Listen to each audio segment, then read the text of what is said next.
Good day. I'm Isel. I'm Millicent. And I'm Dwight. And today we're here to cook Charlie Chan pasta. Hope you like it.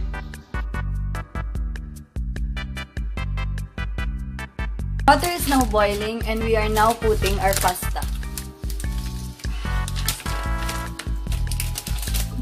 12 minutes or until full to the bite or al dente. Put 1 cup of hot water into the shiitake mushrooms and leave for 30 minutes. Cut the chicken breasts into small pieces. Stir the pasta occasionally.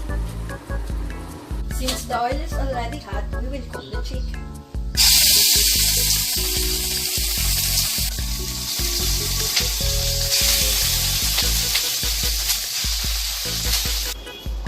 Put salt and pepper to taste.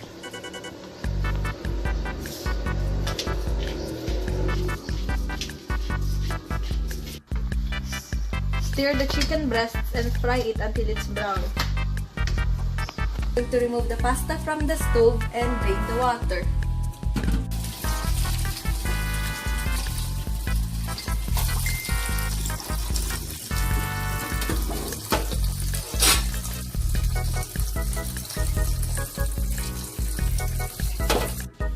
Chop the onions into thin slices. To mince the garlic, crush it first before mincing it. Sakit nga.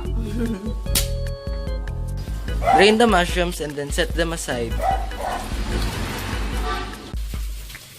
Now that we have chopped the onions and garlic, we're now moving on to chopping the shiitake mushrooms.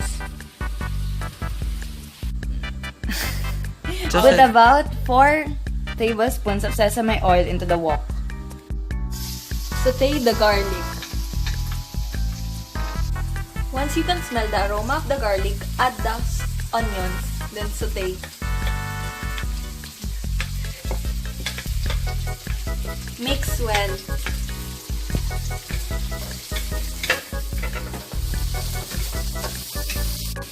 Now that the onion and the garlic are already done, add the mushrooms.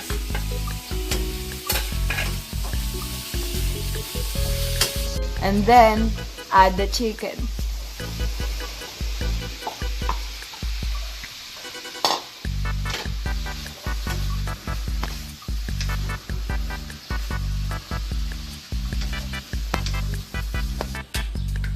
Add the oyster sauce into the mixture. Add 1 cup of char sauce into the mixture.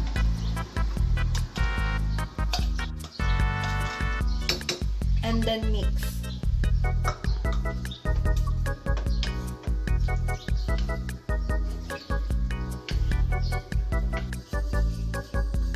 Add the chili bean sauce into the mixture.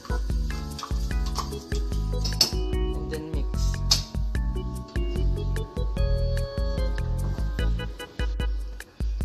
Add 2 cups of water to the mixture. And then mix. Wait until it boils.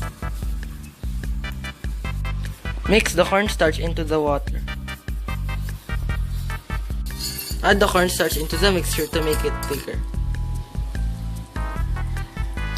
Add 1 cup of greaseless peanuts and 2 tablespoons of brown sugar.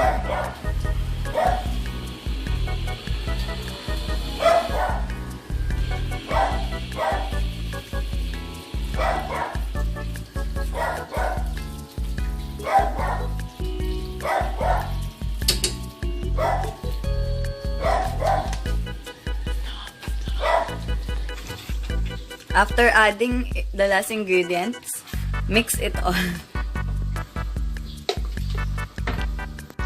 Add a pinch of salt to taste.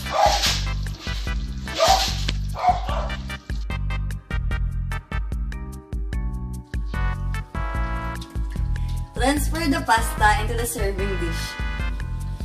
Add 2 scoops of sauce to the pasta. Chop the green onions for garnish.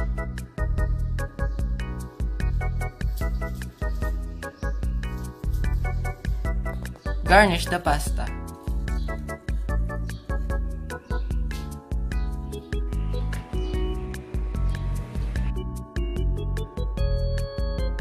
Thanks for watching! Please like the video!